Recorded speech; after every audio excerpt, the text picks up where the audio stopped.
नमस्कार, स्वागत है आपका हमारे चैनल पर। मैं हूं आपके साथ शिप्रा सैनी। पश्चिम बंगाल से बड़ी खबर है, जहां मुख्यमंत्री की कुर्सी बचाने के लिए ममता बनर्जी अब भवानीपुर से चुनाव लड़ेगी। नंदीग्राम से हारने के बाद अपनी परंपरागत सीट पर एक बार फिर से ममता बनर्जी किस्मत आजमाएगी। भवानीपुर विधानसभा सीट से टीएमसी के विधायक और कृषि मंत्री शोभन देव चट्टोपाध्याय अब इस सीट से अपना इस्तीफा देंगे। तो नंदीग्राम से हारने के बाद भी ममता बनर्जी तीसरी बार बंगाल की मुख्यमंत्री बन गई, लेकिन मुख्यमंत्री पद पर बने रहने के लिए अभी ममता बनर्जी का असली इम्तिहान बाकी है। मुख्यमंत्री की कुर्सी पर बैठने के लिए ममता बनर्जी का विधायक होना जरूरी है, लेकिन मौजूदा समय में ममता बनर्जी विधायक नहीं है। लेकिन अब यह खबर सामने आई है कि ममता बनर्जी विधानसभा की सदस्यता हासिल करने के लिए अपनी परंपरागत सीट भवानीपुर से चुनाव लड़ने जा रही है। पश्चिम बंगाल की मुख्यमंत्री अब भवानीपुर से चुनाव लड़ेंगी। आपको बता दें, 2021 के इन विधानसभा चुनाव में अपनी जो सीट है भवानीपुर, उसे ममता बनर्जी ने छोड़ा था और नंदीग्राम से चुनाव लड़ा था। लेकिन बीजेपी उम्मीदवार शुभेंदु अधिकारी ने ममता बनर्जी को वहां हार का स्वाद चखा दिया, जिसके बाद ममता बनर्जी की मुसीबत कहीं ना कहीं बढ़ गई। हालांकि उन्होंने पश्चिम बंगाल के मुख्यमंत्री पद की शपथ जरूर ले ली, लेकिन 6 महीने के भीतर उन्हें चुनाव कर विधानसभा की सदस्यता ग्रहण करनी होगी।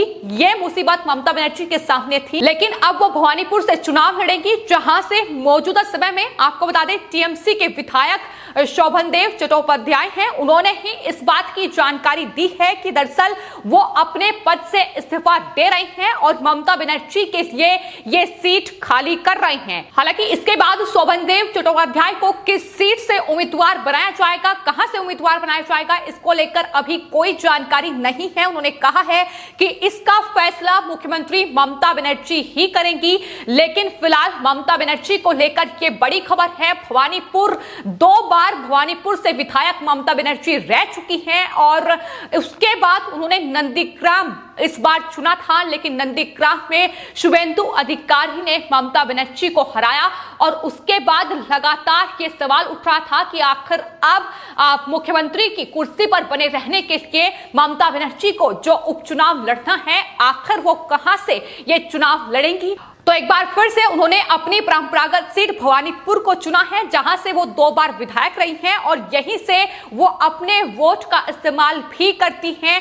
तो जाहिर तौर पर ममता बनर्जी लगातार इस कोशिश में है कि ऐसी सीट चुनी जाए जहां से उनकी जीत के जो मायने हैं वो ज्यादा हो। लेकिन आपको बता दें, पिछले कुछ ऐसे रिकॉर्ड रहे हैं जिसमें यह साफ तौर पर सामने आया है कि दरअसल भवानीपुर, जिसे ममता बनर्जी अपनी परंपरागत सीट कहती हैं, उस पर भी कहीं ना कहीं टीएमसी का जो दबदबा है वो कहीं ना कहीं अब कम होता नजर आया है। वोटिंग परसेंटेज लगातार टीएमसी का भवानीपुर सीट से घट रहा है, फिर चाहे वो विधानसभा चुनावों में हो या फिर अब जिस तरीके से 2014 के बाद 2019 में लोकसभा चुनाव रहे हो, उसमें भी लगातार वोटिंग परसेंटेज टीएमसी का कम होता ही नजर आया है। तो आखिर भवानीपुर में किस तरीके से जनता का वोट हासिल कर पाएंगी, ये देखना होगा। लेकिन फिलहाल जो स्थिति बंगाल में बनी हुई है, उसके मद्देनजर कहीं ना कहीं मुसीबतें ममता बनर्जी की बढ़ रही हैं।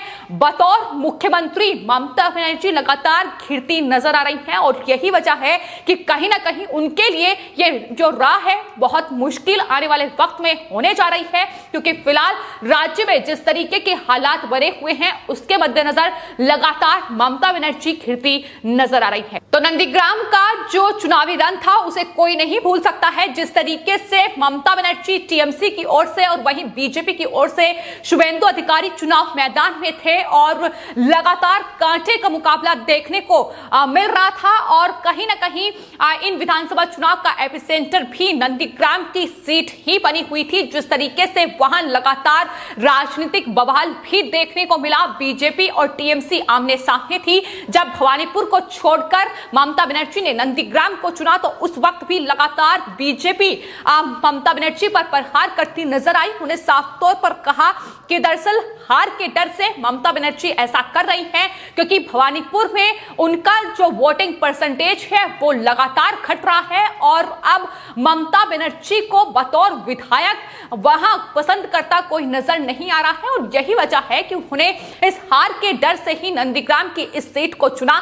लेकिन नंदीग्राम की जनता ने भी ममता बनर्जी को आईना दिखाते हुए उन्हें हार का स्वाद चखाया। 1956 वोट से वो वहां हारी थी और शुभेंदु अधिकारी नंदीग्राम से विधायक हैं, जिसके बाद अब उन्होंने भवानीपुर सीट का रुख किया है। तो आने वाले वक्त में क्या कुछ नतीजे इस सीट पर निकलकर सामने आएंगे। लेकिन आपको बता दें, फिलहाल मुख्यमंत्री ममता बनर्जी हैं लेकिन वो विधायक नहीं है। वहीं भारतीय संविधान के अनुच्छेद 164 में ये कहा गया है कि एक मंत्री जो लगातार 6 महीने के समय के लिए राज्य के विधानमंडल की सदस्य नहीं है, उस अवधि की समाप्ति पर वो मंत्री नहीं रह सकता है। यानी 6 महीने के अंदर उन्हें विधानसभा की सदस्यता ग्रहण करनी होगी और यही वजह है कि अब ममता बनर्जी को ये चुनाव लड़ना पड़ रहा है।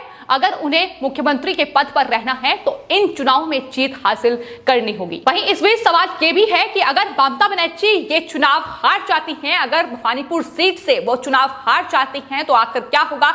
जाहिर तौर पर वो अपनी मुख्यमंत्री का जो पद है उसे त्याग देंगी और जाहिर तौर पर 2009 में ऐसा देखा गया है जब झारखंड के मुख्यमंत्री शिबू सोरेन को इसी तरीके से मुख्यमंत्री पद छोड़ना पड़ा था। तो कहीं ना कहीं ये लगातार जो मुश्किलें हैं ममता बनर्जी के लिए बढ़ रही हैं, क्योंकि पश्चिम बंगाल में इस वक्त जो वो हालात बने हुए हैं वो जाहिर तौर पर पहले पश्चिम बंगाल से बिल्कुल अलग हैं। इस बार पश्चिम बंगाल में चुनाव जीतने के बाद जिस तरीके से हिंसा का तांडव देखने को मिला वो ममता बनर्जी अब उसमें घिरती नजर आ रही है और पहले से ही बंगाल में राष्ट्रपति शासन की मांग लगातार तेज हो रही है।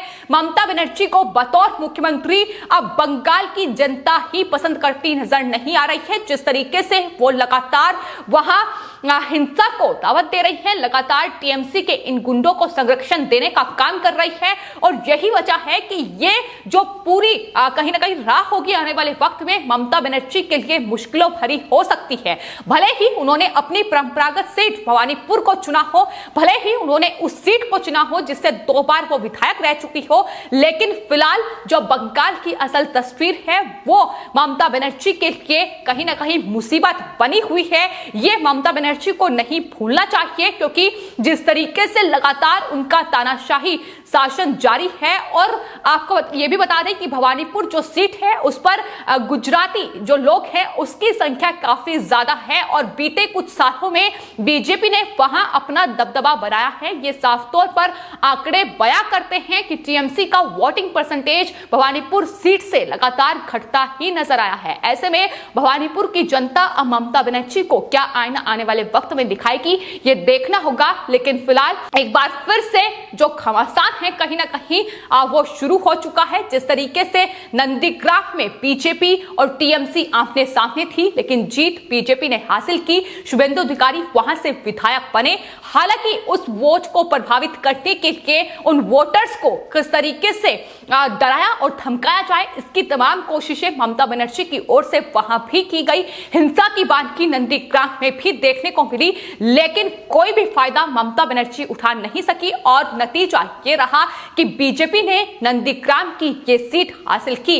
हालांकि आपको बता दें 2021 के इन विधानसभा चुनाव में उम्मीद ये लगाई जा रही थी कि ममता बनर्जी एक बार फिर से भवानीपुर सीट से ही चुनाव लड़ेगी या फिर वो टॉलीगंज को चुन सकती हैं, लेकिन ममता बनर्जी ने एक सीट से चुनाव लड़ा और वो थी नंदीग्राम, जिससे वो हार गई और यही वजह है कि अब दूसरी सीट पर चुनाव लड़ना पड़ रहा है। और आपको बता दें कि नंदीग्राम में जिस तरीके का घमासान देखने को मिला, जाहिर तौर पर अब चुनाव नतीजे सामने आने के बाद पश्चिम बंगाल की तस्वीर बदल चुकी है और यह माना जा रहा है कि भवानीपुर में कहीं ना कहीं ममता बनर्जी के लिए आने वाले वक्त में मुश्किलें खड़ी हो सकती हैं। तो फिलहाल बंगाल पर नजरें हर किसी की गड़ी हुई है। जिस तरीके से ममता बनर्जी वहां लगातार नरसंहार और हिंसा को तवज्जो दे रही है और उसके बाद अब जब यह खबर सामने आई है कि वो भवानीपुर से चुनाव लड़ेगी, उसके बाद भी लोग ये कह रहे हैं कि दरअसल जिस तरीके की स्थिति बंगाल में है, जिस तरीके से हिंसा देखने को मिल रही है,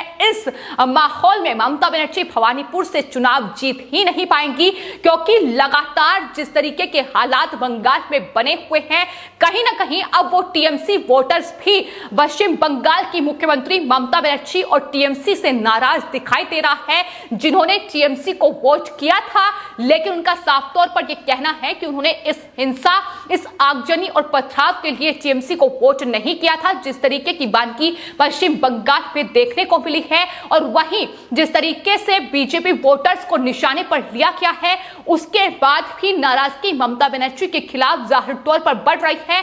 और यही वजह है कि लोग ये कह रहे हैं कि भले ही वो नंदीग्राम हारने के बाद अब भवानीपुर पहुंच जाए, लेकिन नतीजा उन्हें नंदीग्राम जैसा ही भवानीपुर में भी देखने को मिलेगा। वहां भी ममता बनर्जी की हार निश्चित है। फिलहाल आपके इस पूरे मामले पर क्या राय है, हमें कमेंट बॉक्स में जरूर लिखें और चैनल को सब्सक्राइब करें। धन्यवाद।